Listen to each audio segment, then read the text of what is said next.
7 ayat firman Tuhan yang merupakan jaminan Tuhan bahwa Dia menjawab doa-doa kita, di mana ke-7 ayat ini akan meneguhkan dan membangkitkan iman saudara bahwa Tuhan menjawab doa saudara.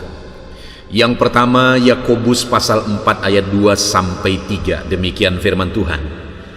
Kamu mengingini sesuatu, tetapi kamu tidak memperolehnya. Lalu kamu membunuh, kamu iri hati, tetapi kamu tidak mencapai tujuanmu. Lalu kamu bertengkar dan kamu berkelahi. Kamu tidak memperoleh apa-apa karena kamu tidak berdoa. Atau kamu berdoa juga, tetapi kamu tidak menerima apa-apa karena kamu salah berdoa. Sebab yang kamu minta itu hendak kamu habiskan untuk memuaskan hawa nafsumu. Saudara, di dalam ayat ini Tuhan menegaskan kepada umatnya bahwa kalau umatnya ingin doa-doanya dijawab, maka hal pertama yang harus dilakukan oleh umat-umatnya adalah bahwa setiap umat-umatnya harus hidup berdoa. Karena Tuhan akan menjawab doa orang-orang yang hidup dalam doa, yang terus-menerus menaikkan doa-doa permohonannya di hadapan Tuhan. Lalu yang kedua dibilang juga di sini saudara, bahwa doa itu juga bisa tidak dijawab karena doanya salah. Di mana dikatakan bahwa karena doa itu hendak dihabiskan, atau apa yang diminta itu hendak dihabiskan untuk memuaskan hawa nafsu. Jadi doa itu dipanjatkan hanya untuk memenuhi hawa nafsu. Itu yang membuat doa itu tidak dijawab.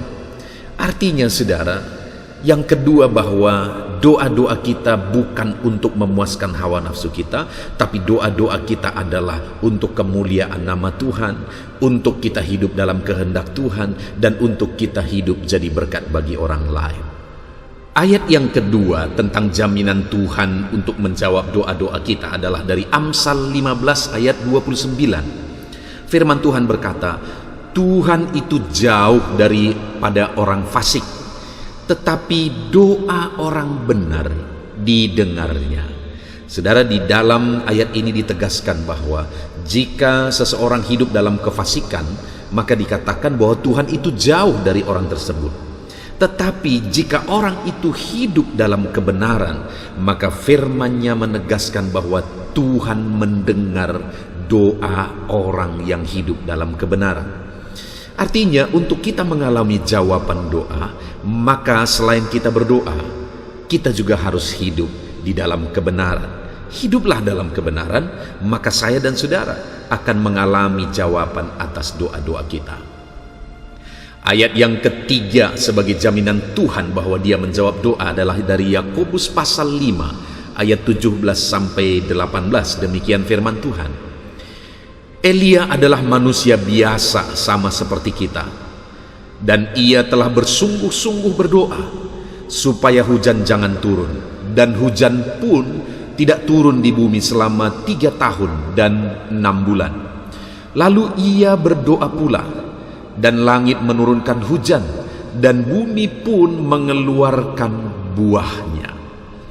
Saudara, di sini diberi contoh bagaimana Tuhan menjawab doa Elia, di mana doa yang dipanjatkan itu adalah doa yang luar biasa sebenarnya saudara, yaitu doa tentang hujan. Bagaimana sekian lama hujan tidak turun ke bumi, tapi kemudian setelah Elia berdoa, hujan pun turun. Dan di sini ada hal yang ditegaskan tentang Elia, di mana dikatakan Elia adalah manusia biasa sama seperti kita. Yang Tuhan mau tegaskan, di mana Elia mengalami jawaban doa yang begitu dahsyat, tetapi dikatakan bahwa dia manusia biasa sama seperti kita. Artinya apa saudara? Bahwa kalau doa Elia sekalipun itu sangat mustahil bisa dijawab, maka doa saya, doa saudara juga bisa dijawab. Tapi ada hal yang juga ditegaskan di sini, di mana dikatakan dan ia telah bersungguh-sungguh berdoa. Bagaimana supaya doa Elia, sehingga doa Elia dijawab saat dia berdoa supaya hujan tidak turun, dan dia berdoa pula supaya hujan turun, dan kedua doa itu dijawab karena dikatakan dan ia telah bersungguh-sungguh berdoa. Jadi doa yang dijawab oleh Tuhan adalah doa yang dipanjatkan dengan penuh kesungguhan. Mari bersungguh-sungguh berdoa di hadapan Tuhan supaya kita mengalami jawaban-jawaban doa kita. Ayat yang keempat tentang jawaban doa adalah dari Markus pasal 11 ayat 24 sampai 25. Demikian firman Tuhan, karena itu aku berkata kepadamu, apa saja yang kamu minta dan doakan, percayalah bahwa kamu telah menerimanya, maka hal itu akan diberikan kepadamu. Dan jika kamu berdiri untuk berdoa, ampunilah dahulu sekiranya ada barang sesuatu dalam hatimu terhadap seseorang, supaya juga Bapamu yang di sorga mengampuni kesalahan-kesalahanmu. Saudara, di sini Yesus menegaskan bahwa apa saja yang kamu minta dan doakan, percaya bahwa kamu telah menerimanya, maka hal itu akan diberikan kepadamu.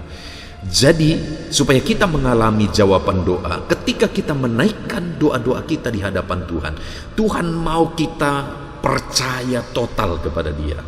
Bahkan dikatakan di sini, percaya bahwa kamu telah menerimanya, untuk menegaskan bahwa tingkat kepercayaan kita itu, firman Allah berkata, kamu telah menerimanya. Artinya kita mengimani apa yang kita doakan, itu kita telah terima. Itu iman yang Tuhan mau, bukan iman dalam keraguan apakah Tuhan akan menjawab, bagaimana Tuhan akan menjawab, tetapi yang ditegaskan di sini, percayalah bahwa kamu telah menerimanya. Apakah saudara percaya bahwa saudara akan menerima doa-doa yang saudara panjatkan? Percayakah saudara bahwa Tuhan sanggup sehingga Dia sanggup melakukan dan memberi apa yang saudara doakan? Tuhan mau kita hidup dalam iman. Dan hal lain juga ditegaskan dalam Markus pasal 11 ayat 24 sampai 25 ini, saudara, di mana ayat 25 dikatakan bahwa jika kita mau doa kita dijawab, maka saat kita berdoa, jika kita punya sesuatu dalam hati terhadap orang lain, sesuatu yang mengganjal, kebencian, dendam, dan sebagainya, firman Allah berkata bahwa ampuni dulu, supaya Bapamu yang di sorga juga mengampuni kesalahanmu. Tuhan tidak akan menjawab kita kalau Dia tidak mengampuni kita. Artinya, saudara, bahwa supaya kita mengalami jawaban doa, maka kita juga harus mengampuni. Karena ketika kita mengampuni dengan ikhlas, Tuhan pun mengampuni kita dan Dia menjawab doa-doa kita. Seringkali doa-doa anak-anak Tuhan tidak dijawab. Kenapa? Karena tidak mengampuni, dipenuhi oleh dendam, dipenuhi oleh kebencian. Ayat yang kelima tentang jawaban doa adalah dari Yohanes pasal 15 ayat 7. Demikian firman Tuhan, jikalau kamu tinggal di dalam aku dan firmanku tinggal di dalam kamu, mintalah apa saja yang kamu kehendaki dan kamu akan menerimanya. Wow, saudara, Tuhan menjamin bahwa apa yang kamu minta kamu akan terima jika kamu tinggal dalam aku dan firmanku tinggal di dalam kamu. Saudara, kalau kita tinggal dalam Tuhan dan firman Tuhan tinggal dalam kita, firman Tuhan memenuhi kehidupan kita, tentu doa-doa kita juga adalah doa-doa yang sesuai dengan firman Tuhan. Karena firman Tuhan yang memenuhi kita. Dan kalau doa-doa kita sesuai dengan firman Tuhan, maka doa kita pasti dijawab. Itu sebabnya firman Allah berkata, apa saja yang kamu minta, apa saja yang kamu kehendaki, kamu minta, kamu akan menerimanya. Kenapa? Karena kamu sudah tinggal dalam firmanku, firmanku memenuhi kamu. Dan apapun yang kamu minta akan sesuai dengan firman Tuhan. Kita tidak akan bisa meminta sesuatu yang tidak berkenan kepada Tuhan kalau firman Tuhan sudah memenuhi kita. Itu sebabnya biarlah kita tinggal dalam firman. Firman memenuhi kehidupan kita supaya kita menerima apa yang kita doakan. Ayat yang ke-6 tentang jawaban doa, saudara, adalah dari Mazmur 145 ayat 18 sampai ayat 19, demikian firman Tuhan. Tuhan dekat pada setiap orang yang berseru kepadanya. Pada setiap orang yang berseru kepadanya dalam kesetiaan. Ia melakukan kehendak orang-orang yang takut akan Dia dan mendengar teriak mereka minta tolong dan menyelamatkan mereka. Saudara, di dalam Mazmur 145 ayat 18 dan 19 ini, hal yang ditegaskan tentang doa adalah bahwa Tuhan dekat kepada orang yang berseru kepada Dia. Artinya Tuhan mendengar orang-orang yang berseru kepada Dia. Dan yang berseru bagaimana? Dikatakan orang yang berseru kepadanya dalam kesetiaan. Saudara, bahwa bagaimana supaya doa-doa kita dijawab oleh Tuhan, kita harus menjadi anak-anak Tuhan yang setia kepada Tuhan dan setia dalam berdoa. Seringkali doa kita tidak dijawab. Kenapa? Karena kita tidak setia berdoa. Doa kita hanya sekedar, doa kita hanya ketika kita mengingat, atau doa kita hanya sementara. Padahal Tuhan berkata bahwa seruan orang yang didengar itu adalah seruan atau doa yang dinaikkan dalam kesetiaan. Dan juga yang ditegaskan di sini adalah bahwa Ia melakukan kehendak atau keinginan atau permintaan orang-orang yang takut akan Dia. Selain kita setia berdoa, kita juga hidup takut akan Tuhan. Karena orang yang doanya dijawab itu adalah orang-orang yang takut akan Dia. Jadi setialah berdoa dan hiduplah takut akan Tuhan kalau saudara rindu doa-doa saudara dijawab.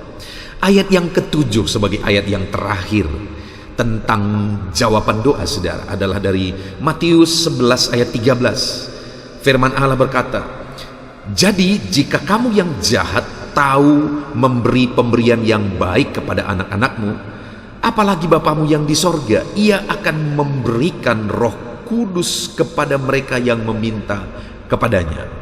Saudara, hal yang ditegaskan di sini adalah bahwa kamu saja, Bapa di dunia ini, tahu memberi pemberian yang baik kepada anak-anakmu. Dan Tuhan membandingkan Bapa di dunia ini dengan Dia. Kalau Bapa di dunia yang jahat saja tahu memberi pemberian-pemberian yang baik kepada anak-anaknya, apalagi Bapamu yang di sorga. Bahkan dikatakan Roh Kudus pun akan diberi kepada mereka, dirinya sendiri akan diberi kepada orang yang meminta kepada Dia. Apalagi yang tidak akan diberi kalau rohnya pun diberi. Artinya saudara, ketahuilah bahwa Bapa yang kita sembah itu adalah Bapa yang baik. Dia akan memberi yang baik kepada kita. Ya, terkadang apa yang kita doakan kita tidak menerima jawabannya saudara, tetapi hal yang lebih baik yang diberi oleh Bapa di sorga. Karena Dia Bapa yang baik, Dia tahu apa yang terbaik bagi kehidupan kita. Puji Tuhan saudara, kita bersyukur atas firman Tuhan ini. Ada 7 ayat firman Tuhan yang telah kita renungkan tentang jaminan Tuhan akan jawaban doa-doa kita. Biarlah iman saudara dibangkitkan dan saudara mengalami jawaban doa dalam kehidupan saudara. Teruslah berdoa, hiduplah dalam kebenaran, setialah berdoa supaya saudara mengalami jawaban-jawaban atas doa saudara. Puji Tuhan, Tuhan memberkati setiap saudara. Alami jawaban doa. Amin.